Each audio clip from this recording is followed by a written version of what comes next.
Ron DeSantis in Florida, he sent teachers to a civics class. And they were teaching that George Washington and Thomas Jefferson were anti-slavery. Ron DeSantis has the idea. Let's put it that way. But they did own slaves. Well, I'm sorry. They did own slaves, but they knew that honestly, things were different back then. But do you think that it should be taught that they didn't support slavery? Correct. And that's what the You're saying they did not support slavery. They did not. That's why I don't know. But they owned slaves. They owned slaves. Hello, everybody. David Schuster here. Seeing a clip like that can make you wonder how Democrats keep losing to a party that embraces endless MAGA absurdities. However, the reason Democrats have lost to the last three presidential elections might be hiding in plain sight. And now that the dust is settled on the 2024 outcomes, some down-ballot Democrats who managed to secure victories are beginning to speak out directly or indirectly about what they believe ultimately led to Kamala Harris's campaign failure. Senator-elect Ruben Gallego recently joined Jake Tapper on CNN to discuss the key strategies his campaign embraced to cross the finish line and win in Arizona. You won in Arizona. The top of the ticket did not. What did you do right and they did wrong? Well, look, from the get-go, we understood that we were already behind the eight ball. There are 300,000 more registered Republicans than Democrats. We needed to just talk to everybody as often as possible and build trust because we knew it was a very hard environment. People were hurting. When I say people were hurting, people really felt the pain of the economy, of not being able to buy what they wanted, not being able to buy a house, even get apartments. And what we needed to do is make sure people understood that I felt what they had felt because I grew up poor. I understood what they were feeling. So we went everywhere in Arizona. We spoke to everybody, Democrats, Republicans, Independents. We went to the reddest parts of the state. We went to some of the bluest parts of the state that also never get visited. And we explained to people that, what is happening right now is bad. And also, by the way, it's not your fault.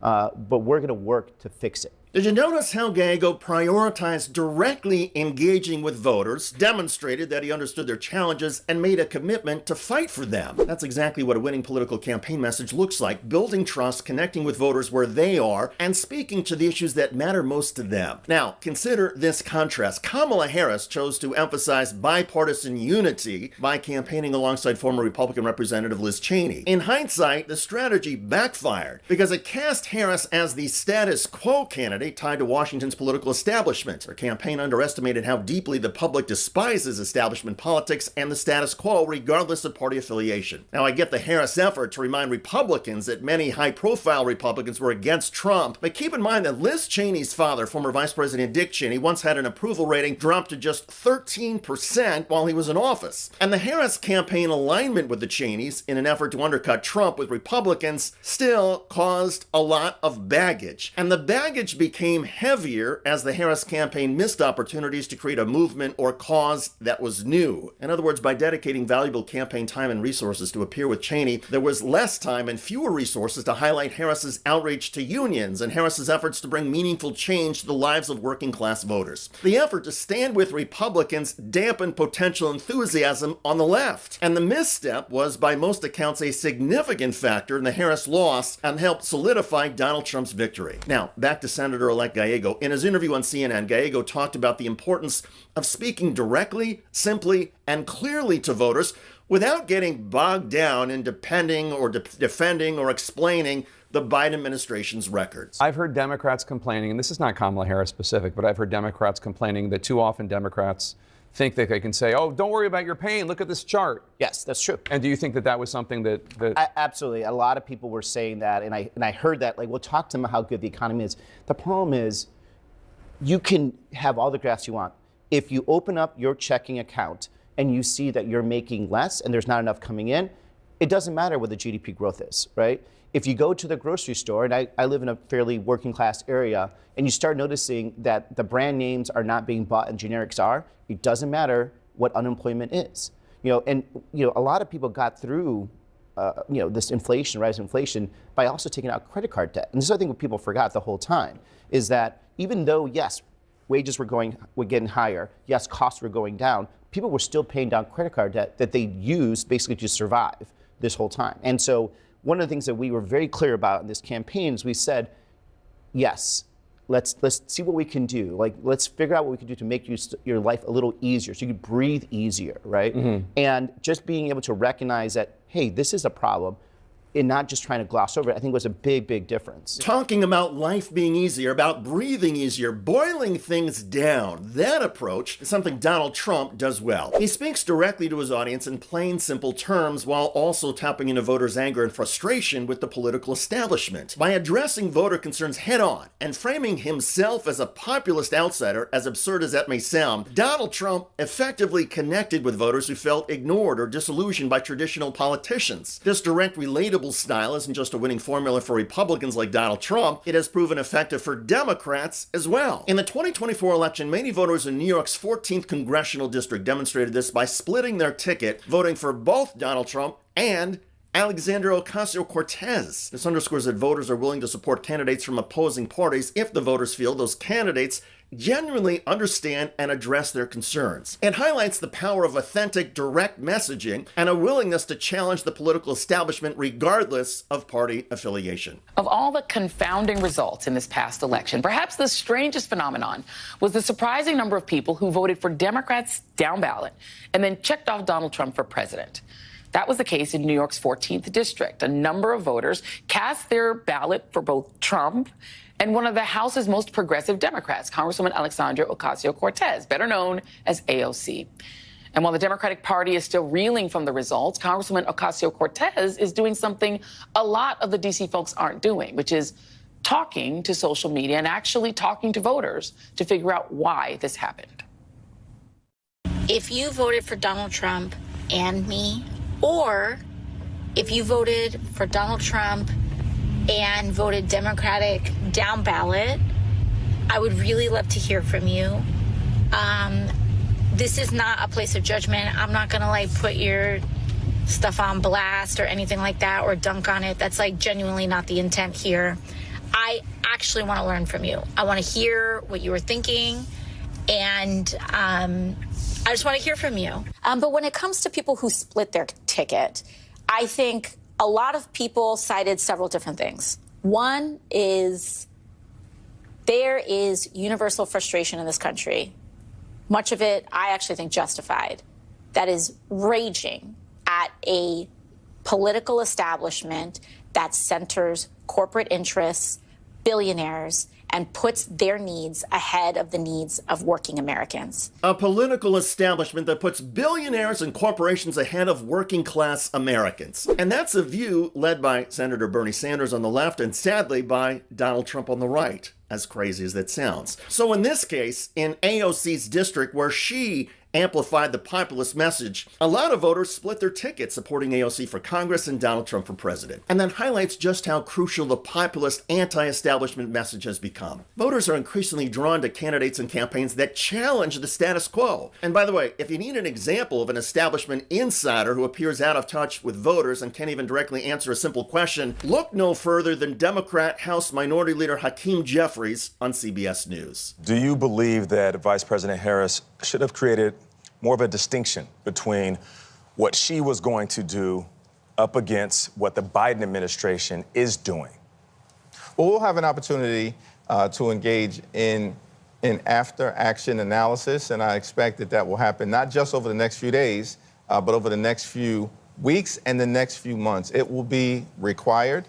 From our perspective as House Democrats, I think we're going to have a family conversation that needs to be clear-eyed, candid, and comprehensive to figure out what happened on election night, why did it happen, and how do we improve upon the performance in order to put us in the strongest possible position to deliver for the American people moving forward. Translation, yes, we will try to find out why we lost. But the verbal mumbo-jumbo to say that took so much time that by the time Jeffries was done, you'd almost forgotten the question. Democrats would be better served to try and answer the question like a normal person, because normalcy and straight talk, that's what people are seeking these days in their political leaders. Say something like, Obviously, we Democrats failed. Voters did not like what we were saying or pledging, so yes, we need to reevaluate. Jeffries and others need to get back to talking like a regular person, not talking like an establishment politician. And that effort would be easier, in my view, if Democrats stood for something bigger than being against Donald Trump or being against Republicans, as big as that is. If you look at several issues that progressives have championed, Medicare for all, raising the minimum wage, making college more affordable, closing the wealth gap, polls show a clear majority of Americans support the progressive position. On Medicare for all, for example, even a majority of Republicans support such an expansion of health care. But Republican and Democratic political leaders alike are beholden to healthcare corporations and pharmaceutical companies, so the Democratic position comes out as making minor healthcare and insurance changes at the margins, not doing something big. And Democrats, therefore, with that small-minded approach instead of something big, lose the chance to inspire voters over healthcare and create a movement that would bring energy and enthusiasm to an election. And by the way, Medicare for all is clearly an anti-establishment position. Talk about upsetting the apple cart. And the goal, of course, is to lower healthcare costs, expand coverage, and make life easier for all Americans. It is populist and it is different. And those are the themes that are resonating with American voters. Sadly, only the Republican Party seems to be offering a populist anti-establishment message right now. And for the GOP, it's part of an effort through more tax cuts for the rich and deporting immigrants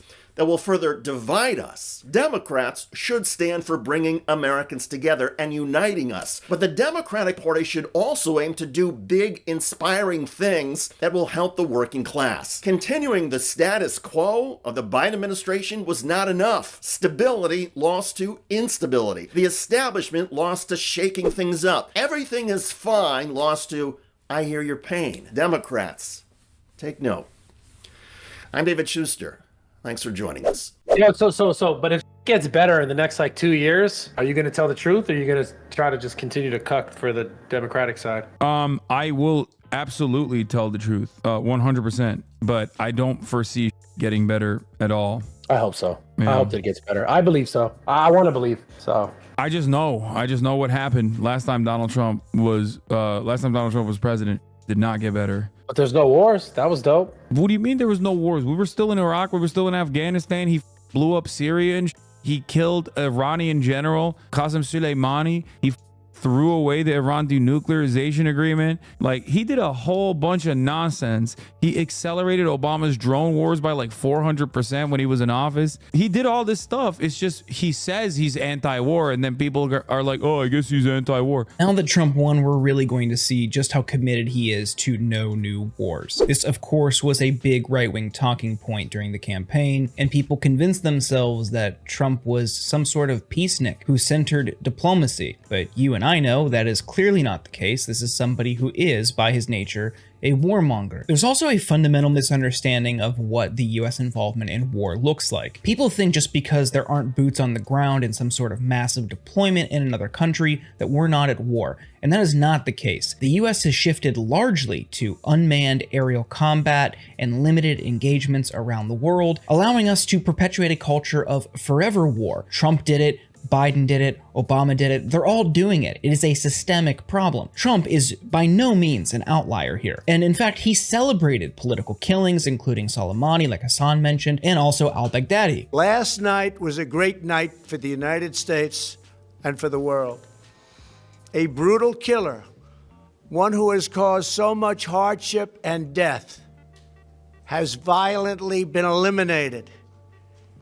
He will never again harm another innocent man, woman, or child. He died like a dog. He died like a coward. The world is now a much safer place. And now that Trump is heading back to the White House, we'll really see just how committed he is to the no new wars ideology. But by appointing Marco Rubio to Secretary of State and whoever he picks for Department of Defense, I'm not holding my breath, especially when the right has been clamoring for war with Iran for years. And this is ultimately just a lie. People believed it. Bradley Martin, the guy Hassan is talking to, believes it. Many people believe it. People see Trump as some sort of unique president in the grand scheme of things, simply because he told them he didn't start any new wars. He's obviously lying. The Republicans love to lie, and so do the Democrats, but there's an important distinction to be made here. Democrats don't necessarily lie about things that would appeal to their progressive base. But they kind of ran on that right now. I know. It's called lying, Bradley. Politicians do it all the time. And Trump does a very good job at lying. The Democrats are too stupid to lie. Sometimes I'm like, well, no, they lie all the time. They lie all the time. No, what do you mean? No, they lie for dumb. They should lie for good. Okay? They should lie and be like, I want to give you health care. They don't even lie about that. Think about how stupid that is. Republicans can say whatever the they want and be like, I love doing peace. I love doing peace. I am the no war candidate. And then they come into power and they do war. And then people are like, but he said he's the no war candidate, so I believe him. Okay? Yeah, Democrats are too stupid. They don't even want to say they're the no war candidate. They don't even want to say that. They're like, no, we love war actually. That's what they're running on, which is so dumb because most Americans are like, well, okay, I don't like war. And throughout the campaign, Trump often lied about Project 2025. He said he had no knowledge of it, no involvement with it, but now that he's won, he's appointing people who helped develop and draft it to prominent White House positions, like Tom Homan, one of the authors of Project 2025. But then why do they lie about so much dumb about like random? Trump said they just lie. They just make up. Everything Like is what? someone else's fault. Like what? Like all the Project 2025 that he's disavowed multiple times. They keep talking about it. Bradley, that's the Heritage Foundation. Donald Trump is absolutely going to implement Project 2025. 100p. He already did it. Do you already have like plans, proposals ready to go if you get elected? You start the deportation process. You start sealing off the border and doing executive orders, whatever it takes, whatever's within your power. Done. It's already done, ready to go. You've seen Tom Homan. He's coming on board. They're all coming. The whole group is coming on board. You even had right-wing influencers the day after the election gleefully celebrate, saying, oh, it's my pleasure to inform you that Project 2025 was the plan all along. And of course it was. We know it was, because what was in Project 2025 aligns perfectly with long-term Republican priorities. Gutting the regulatory state, limiting people's reproductive rights, overhauling the federal government. It's no secret Republicans want to do that and have wanted to do that for years. Project 2025 was something that a lot of people paid attention to. They were like, oh my God, I can't believe that's happening. That's really devastating. And I told everybody at the time, I was like, that's Project 2024. That's Project 2026. That's Project 2023. That has been implemented, and it was implemented under the Trump administration, and it was implemented far before the Trump administration as well. It's just a continuation of the Republican strategy to increase the level of influence that they have over the federal regulatory agencies. This has been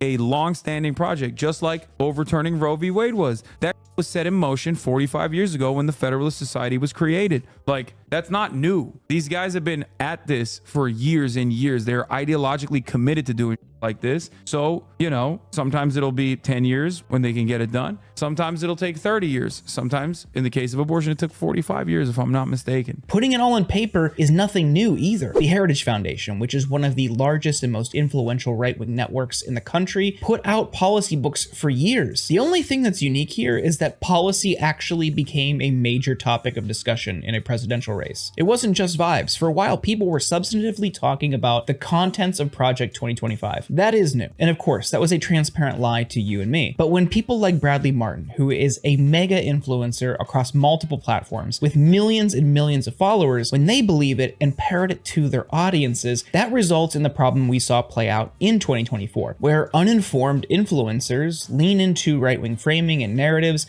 and mislead their audiences. There's a whole conversation now about how the manosphere, like you're seeing there, shaped the political election, and it's not something that people should dismiss or ignore. These people have built up massive followings on typically apolitical content that Trump and his allies leaned into for political success. And it really underscores the importance of channels like this one, Rebel HQ, that do our best every single day to bring you true and accurate information. So at the very least, if you can like this video and subscribe to the channel, you can do a small part in helping negate the influence of the manosphere in the next election.